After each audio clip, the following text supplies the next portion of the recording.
Welcome to But Still She Thrives. Today we're talking about the last part of the series, how narcissistic abuse affects your psychological well-being. And there's been a lot. This series has gone on and it is the last one. We're ending with a bang here talking about dealing with self-doubt and identity confusion. Stay tuned. Hey queens, welcome to But Still She Thrives. Do you want to stop getting caught up in that wicked web of a creepy, crawling narcissist? Do you find yourself up late at night replaying the abuse you put up with and wondering how you can heal now? Do you wake up hoping for healthy relationships and peace only to feel totally exhausted and mind-effed? Girl, I see you! I'm Christy. I too had to disconnect from toxic people in my life, and I wished I could undo the damage. I felt ashamed, lonely, and kind of lost. But I'm a stubborn Italian, and I refused to give up. I found ways to recalibrate my mind and body more quickly than I thought, and can now share them with you. In this podcast, you will find coping tools, healing methods, and confidence boosters so you can trust yourself and find peace and freedom. So shields up, ladies. Let's go protect our peace. All right, we're going to talk about that identity confusion, the self-doubt. We know if you have been a survivor of narcissistic abuse, you can have a lot of self-doubt and shame. We've touched on that. And the identity confusion is real. What does that mean? Well, this means you may not even recognize yourself in a relationship, right? Who you are, your values, your beliefs, even your own thoughts and memories can get foggy. You can feel like you're crazy because of the gaslighting that narcissists have done to you. It can make you question everything. Your self-esteem can plummet. There's a whole lot that goes on with your identity and who you are when you are in a narcissistic relationship. This does not have to be just romantic. This can be a sibling, a parent. It can be someone you're, co-parenting with, an ex. This can be a friendship. This can be the mailman if you're real close to him. Okay. That'd be a little weird if you're that close to your mailman, but hey, he brings some good shit. All right, so let's dive in to talk about what can you do to deal with this stuff. If you are suffering from feeling like you don't even know who you are anymore, you come out of a relationship and you're like, now what? Who am I? I don't even know what I want and don't want. I don't know which direction to go. Help! I get this question a lot as a coach. A lot of people come to me and that is the first thing. They're like, okay, what now? I'm out of this situation or I'm getting out of it and now I don't know what to do. I feel like I'm starting over and I'm scared I'm damaged. I'm scared I don't know who I am. I don't know how to find that person. So let's touch on it. We're not going to touch on it actually. We're going to go kind of deep because we're going to talk about 5 ways. Number 1, self-reflection and introspection. You do have to reflect in order to figure out who you are now, who you became, all that stuff. Because sometimes when you're in a relationship, especially if you're living with the person, it's like you're just trying to make it through. You're just trying to make it through the abuse and walk on those eggshells to make sure you don't rattle the cart, all of that. So when you finally get out or you're getting out, this is the time to start to reflect on what has changed. Start to ask yourself questions like, what did change during this time? Who was I before, if there was a before? Because sometimes, look, if we have a narcissistic parent, there was never a before. So you have to then think, okay, what didn't feel good when I was, in this situation? What were some beliefs that just went against my grain, but I went along with?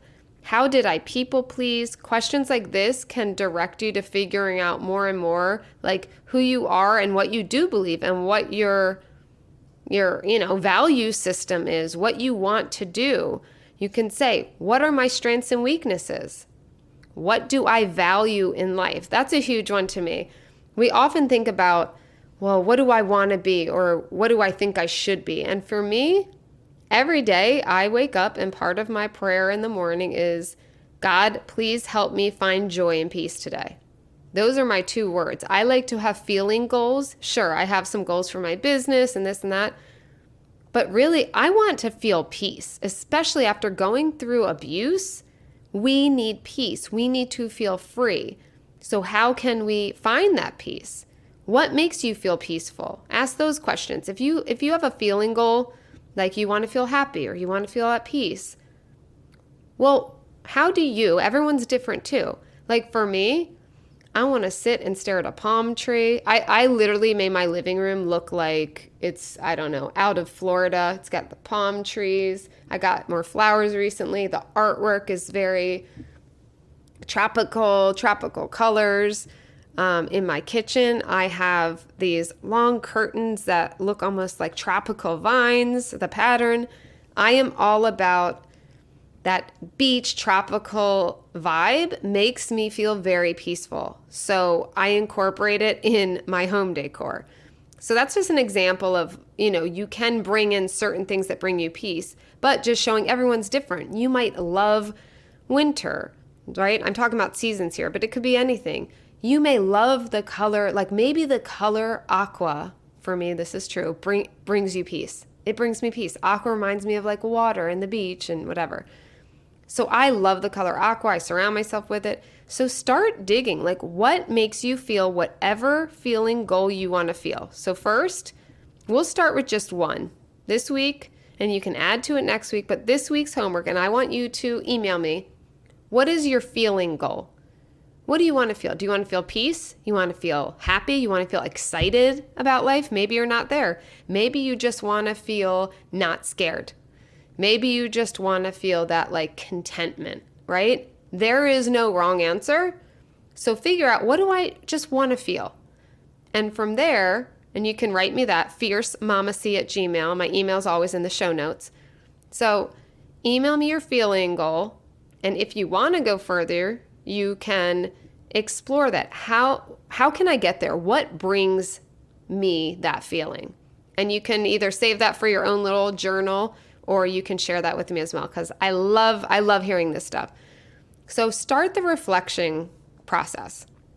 Number 2, obviously support is great. We've talked about that a trillion times, almost on every episode, about how important support is. This can be your friends, family members, but someone who you trust, right? Not the people who you have to walk on eggshells around. Not the people you're just like, I don't know if they're on my side or not. It's a mutual friend of your narcissist. Yeah. I'm talking about someone, if you have them, who you feel very close and safe with, and they always look out for you. That is who you would open up to seek support from and talk about these feelings of self-doubt, identity. You could ask them questions like, what do you think my strengths are, to kind of direct you into exploring something that will bring you this quote new identity, the you 2.0 that I talk about, right?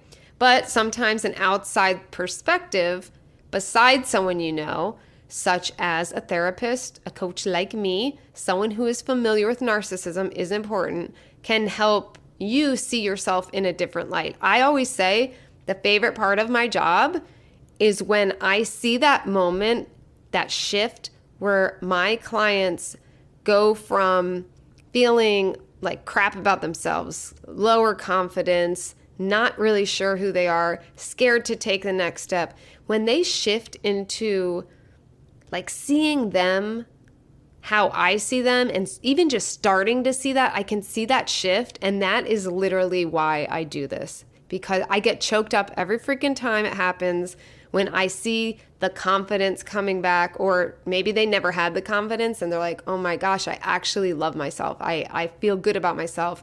Or I know I want to take this next step and do this. Like, examples, one of my clients started her own business, like a fashion business, right? Another one went back to school. It goes on. And seeing that shift, believing in themselves and getting excited about their journey after going through abuse it's just so amazing to watch. So I just love that. So that is something that is important. If you want support and have someone to coach you through that, I am here. Check out my options to work with me also in the show notes. But I just love taking people through that journey. And it's just such a huge shift when you feel like, oh, I actually am seeing myself more clearly. Now I'm getting clarity and I'm feeling amazing. And it is possible for you.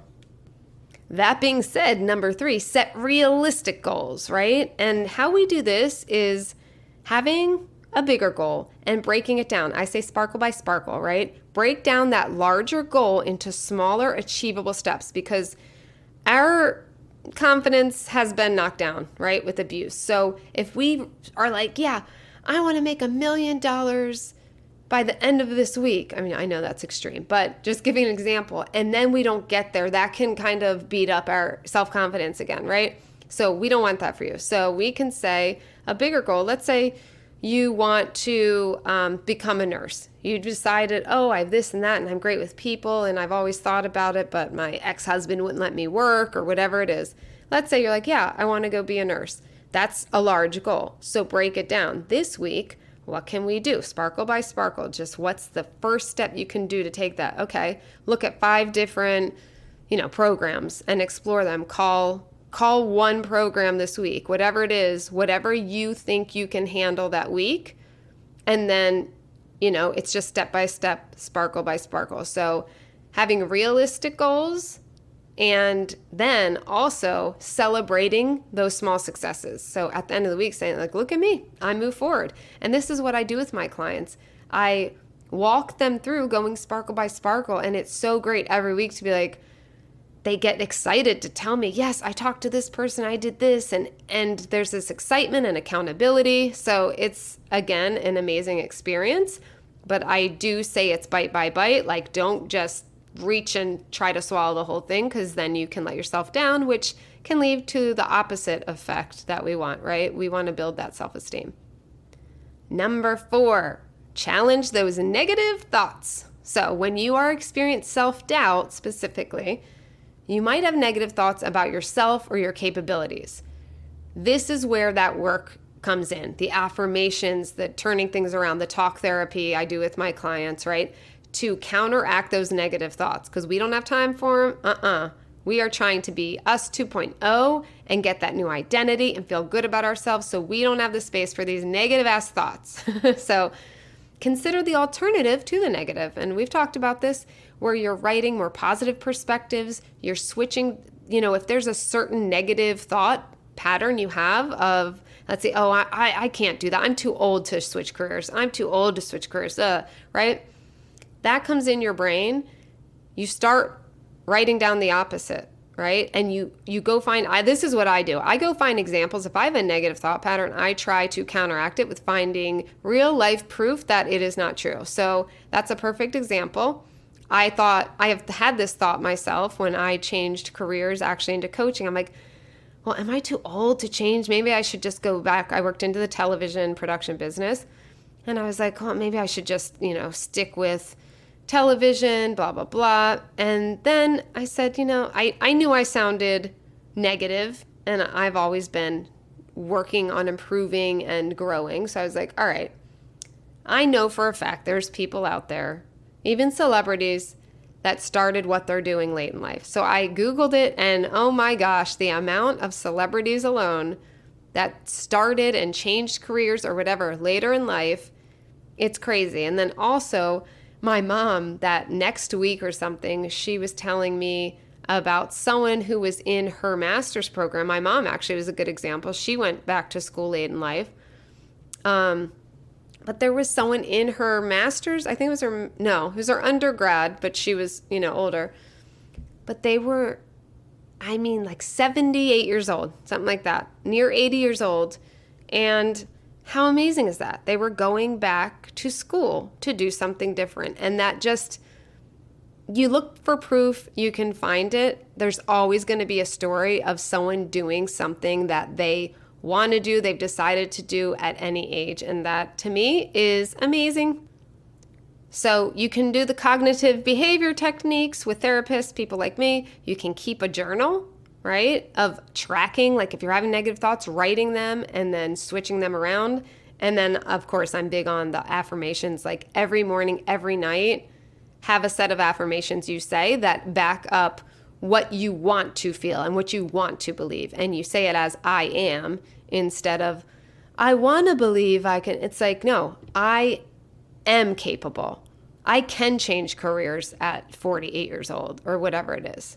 Okay? So that can help you reframe the negative thoughts. Number 5, try new experiences. Yay! I love this one.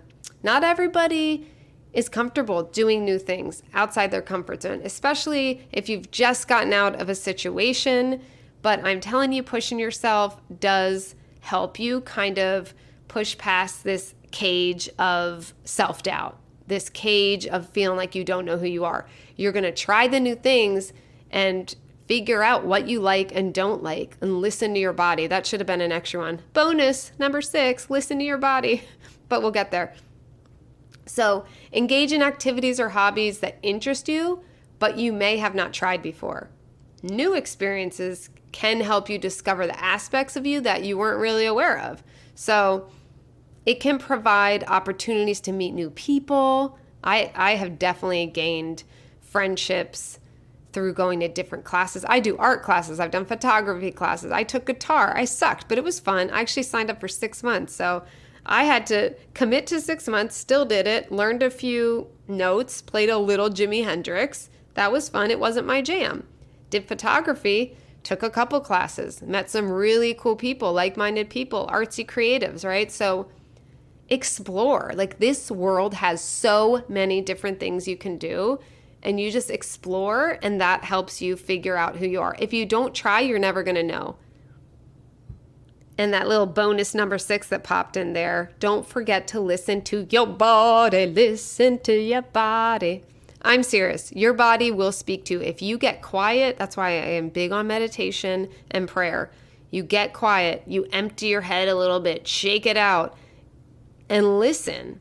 You will get more and more in touch with your intuition. You will trust yourself more, and you'll be like, yeah, I really like this, or I don't, or something just doesn't feel 100%. Sometimes I like the saying, if it ain't a hell yes, it's a hell no. Is that true with everything? No. Do I want to cook every single night? No. So, but you know what I'm saying, with certain situations where you do have more choices, because we do have to feed ourselves, and maybe we don't have the money to have a chef or go out to a restaurant every night. But let's say things like you meet a specific person, or you go and try a new activity and you're like, I mean, I kind of like it. Do I continue? I mean, we can really feel unsure of ourselves after abuse. If we were codependent, which most of us are after narcissistic abuse, you can become codependent. You are really starting to think like other people. Like, you may be so codependent that you're taking on what they like to do, or they're telling you what you like to do or should like to do, right? So this is the time to get in touch with your intuition, and by getting in touch with your body and listening and being still. And when you feel that stress, when it feels like your shoulders go up or your jaw clenches, that's your body saying like, this ain't it, sis. This is not it. So listen to your body. All right. So all that being said, hopefully those were helpful. Let me know if you want to email me, fiercemamac@gmail.com, which is the most helpful to you, or what do you think you might struggle with? I can give you a little feedback. But remember, it's okay to experience these moments of self-doubt and uncertainty, okay? That is going to happen. So I want you to give yourself grace. They're a natural part of growth and development. And if you've gone through abuse, then it's going to definitely be in there. So we're working through that process. So be patient with yourself. Give yourself time and space to explore who the you 2.0 is and what makes you unique. And that's beautiful. It's like so amazing to overcome codependency and realize how amazing you are, and that you don't need someone else to be amazing or feel amazing. So with persistence, a little self-compassion, you can overcome self-doubt and gain a stronger sense of yourself, that 2.0, you. So love you guys. Let's do a couple affirmations before we leave. All right, hands on heart, unless you're driving. Take a breath, relax it out. Repeat after me, okay? I am amazing as I am. I don't need anyone else to be amazing. I am growing and getting better every day. Alrighty. And know why? Because you're a queen! Alright, I will see you in the next episode. Have a lovely day, night, and don't forget to check out my show notes and chat me up in email if you want.